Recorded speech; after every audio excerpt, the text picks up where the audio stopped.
I can totally see us cooking in this kitchen. I can totally see us cooking like pros with natural gas. Oh, I would love to soak in that tub. I'd love to save energy and money with a natural gas water heater. I can imagine cuddling up in here. Because natural gas heating keeps the house comfortable when we need it. We have to get this house. We have to get natural gas. We're investing in infrastructure to help bring comfort and savings to you. Visit centerpointenergy.com/natural gas benefits. CenterPoint Energy, always there. Rikea, you guys obviously made quite a few threes tonight. Is that something you saw that you'd be able to do against Troy? Or is it something that just kind of came to you on the court, or how'd that come to be? Well, the way we've been shooting in practice, you can tell that we would have a good three-point game tonight. We saw that Troy was pretty much sagging off of us. So, we didn't try to force anything inside and, just try to play our game, not force anything. Up next, we'll go to Robbie Falk. Hey, Rikea, during the week, Nikki had mentioned that y'all worked on rebounding, defense, things of that nature after y'all's lost to South Florida. Mm-hmm. How do you feel like y'all did tonight, kind of trying to work back and do things better in that regard? Mm-hmm. I feel like we did pretty well. Of course, we could do better. This team still got 20 offensive boards, but I feel like in the second half especially, we pretty much contained them on the boards, and if we would have did that in the first half, they wouldn't have got as many as they've gotten, but I feel like we're working towards getting better at the rebounding aspect. Up next, let's go to Ben Portnoy. Rikea, I think tonight we saw Sid for 26 points. I'm just curious, in terms of what she does for this offense, how does she kind of open things up for you guys? And what does it kind of do when she's knocking down shots, kind of the way she did tonight? It definitely just opens up everything, and we just have all the confidence in the world with Sid when it comes to three-pointers and playmaking and stuff. So it just definitely opened up the floor, because if that person's coming out on her, that's a whole gap right there. So it definitely helps us a lot on the offensive end. Up next, let's go to John Sokolov. Oh, just kidding. Just quick follow-up. I know. Obviously, last year, I know you struggled your first couple of games and then kind of clicked. Did kind of the same thing tonight. Had maybe a couple of rough outings and then got it going tonight. Is that something that you guys related to at all, if at all, or I guess how did you kind of relate to it, if at all? When you were going through that as well. Say related to this game. In terms of your first couple of games at State, I know it was just a little bit of a struggle. Mm-hmm. Sid kind of had the same thing this year and sort of knocked that rust off. Mm-hmm. How much, if at all, do you see any kind of parallels? You can say that. It was just our first couple of games, and people just always got to knock the rust off and get going. And when you see that first shot fall in, then you're like, okay, I got it going. So it takes a while. Some people quicker than others. So yeah. All right, now we'll go to John Sokolov. Okay, how can you? Is it kind of hard to assess what y'all do well in a blowout win like this? I mean, obviously you guys were shooting the lights out of the ball, but is it kind of hard to go back and look at the film and really dissect something like this when you beat an opponent by this margin? I wouldn't say it's hard, because there were many things that we still did wrong, and Coach Nikki especially gave us the blueprint of the scout, and Coach Keith. So there were things that we did wrong, like offensive rebounding. They told us that this team would be running to the boards, and we still gave up 20 offensive boards. So I don't think it would be that hard to dissect it, honestly. Sid, you came out and looked really confident on those first few possessions. I think you had 8 of the first 10. Big night tonight, career high. How are you feeling? Oh, I'm super happy. I mean, for the team, for myself, I think I had a really good day in practice yesterday with just focusing on my shot and really focusing on my form, seeing the ball go through it every time and what to do to make that ball go through the hoop. So it just transferred over to the court today. Up next, we'll go to Ben Portnoy. Sid, kind of to that, I mean, for you in terms of this process and transferring and sitting out last year and now actually getting back onto the court, what does a night like tonight kind of feel like in terms of the last, year and a half, 2 years, and kind of everything that you've dealt with since then? It's good to be back. It's good to gain that confidence and know that, just because my journey was a little bit different, that I can make it happen here.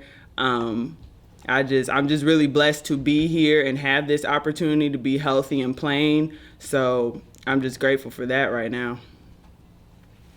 All right, guys, we still have time for a few more questions for Sid. If you have any questions, put your name in the chat.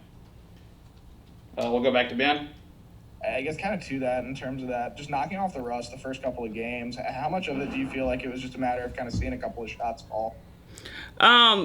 I think the last game was an eye-opener, especially as a senior. It made me really take into accountability of what I need to do better and what my role is on the team, but also giving to my teammates. So I think also sitting out in the last year, kind of learning the program and just my teammates helps me kind of get in that leader position. So, yeah.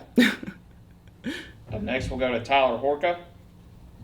Kind of going off of what Ben was asking, but spinning it forward, how big is a game like this for you to, like you said, see the ball go through and get your form down? Do you think this is something you can replicate going forward and continue this with some consistency? Absolutely. I think, honestly, I could do it even better.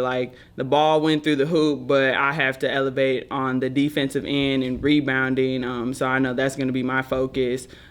Because I feel like a lot of people know that offensively I can bring it, but I want to elevate in other areas. So, well, first of all, it felt really good to be back at home. 9-day layoff. You just never know, how the team is going to come out and respond. But I thought this team, had a great shoot around. They had a fire underneath their belly.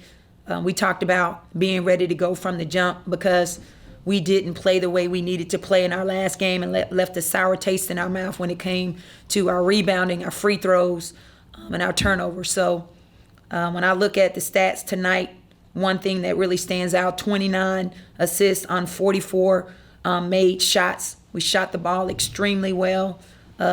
We had 41 rebounds, but we shot it well, so we didn't miss a whole lot of shots. Areas that we got to continue to get better at is our free throws, 3 for 10. We know we're not going to win many basketball games shooting it like that, and we really concentrated a lot on our free throws. And then we gave up 20 offensive rebounds. Last year, this team gave up 27. We only gave up 8 in the second half, but they shoot the ball a lot. So it's running rebounds that we have to continue to get under control. You got to rebound. And then transition defense. I thought because we had different combinations playing, transition defense got away from us. And they scored 27 points off fast break points. Can't let that happen. But overall, a good bounce back game. But we know that we still have room to grow, and we will continue to get better. Up first, we'll go to Robbie Falk. Coach, from a rebounding perspective and also defensively, do you think that's just attributed to, the short time that you've had with the players and just getting your system implemented? Or what do you see as the problem in the last few games? Rebounding is effort. I think when, against South Florida, they're a team that screened a lot, so we had to help and we had to find our man. So when you're rebounding out of a help position and you got 2 on the ball and then there's someone open, you're confused. Here they ran ball screen defense and we were helping, and then we got to get back to our man. So that's been a big emphasis. It's just second effort. We got to go get balls, and we got to know when we switch off who we're rebounding. So for us, it's just going to get the basketball. It's not a skill thing. It's a I'm going to get this rebound. So much better, but we got to be better. Next, we'll go to question. When I'm looking at these numbers from Maya Taylor, she's got 22 assists and 1 turnover. Can you put that in perspective of how hard that is? I know she's not going to bring the ball down the floor in your offense every single possession, but 22 to 1's a pretty big stat, it seems like. I think Maya is the consummate leader. She's leading by example. She's leading off the floor because she has relationships with she's taking pride in. I get on her a lot when she's turning the ball over, but she's a student of the game, and she wants her teammates to do well. She's got to take her shots when she's open. I think now people have to guard her because she's not afraid to shoot the ball. But when she sees other people getting off, she's going to get them the ball, and I thought she did a good job of that. No one hit her ball, so there was no rotation that was messed up in delivering the strikes to her shooters. So just very fortunate and blessed to have a player like that plays hard every single possession and really, really care about our culture, about our teammates, and just everything that we're doing. She wants to win, and it's very evident. Up next, we'll go to Ben. Nikki, I know you're probably not expecting to get 26 out of Sid every night, but when you do, when she's hitting shots like she did tonight, what does that do for this offense? And how much does that change maybe, kind of the ceiling for what you guys are able to do offensively? Well, I think, again, she had a great shoot around.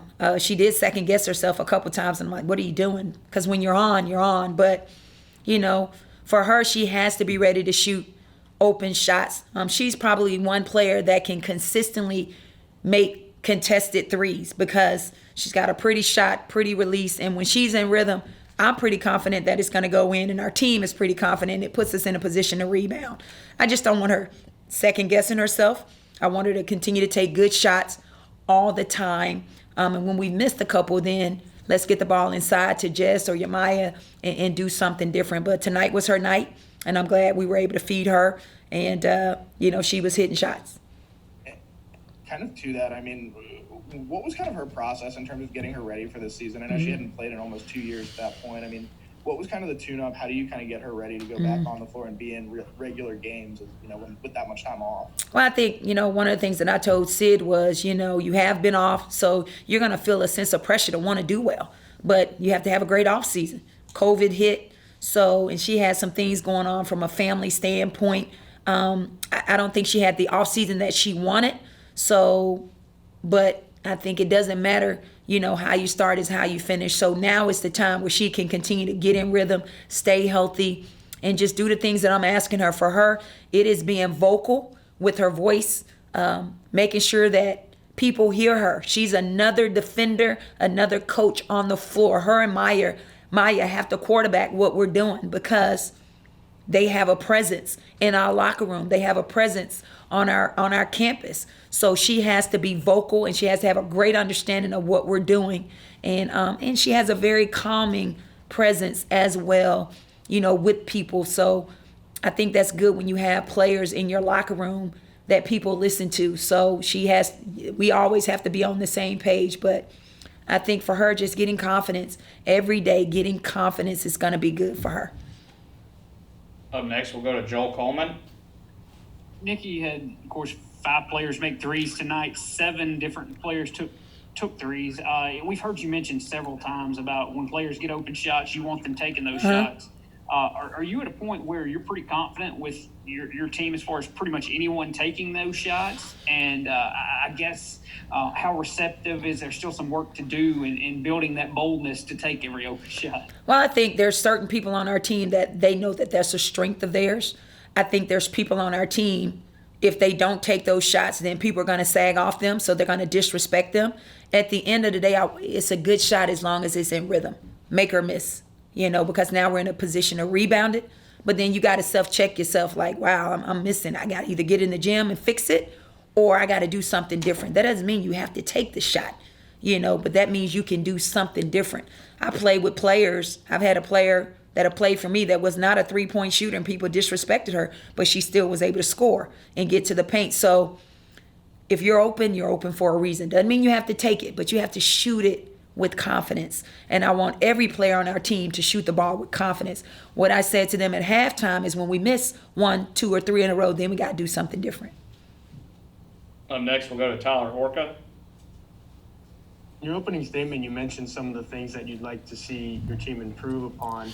But when you win by whatever it was, over 30 points, and these players are, most of them, all pretty young, how hard is it to kind of coach them to improve upon those things when they look up and they see the scoreboard and say, oh yeah, we won by a wide margin, we're doing all right? That's what coaching is. That's our job. Our job is to not get too high and too low.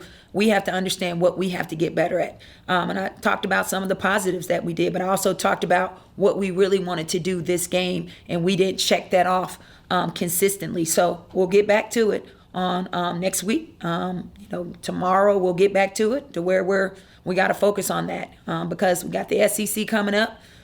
We got 2 games coming up before Christmas break. So we got to continue to get better, and that's the beauty about another day. You have another day to get better, but we have to decide that we're going to rebound. We have to decide that we're going to get back in transition defense.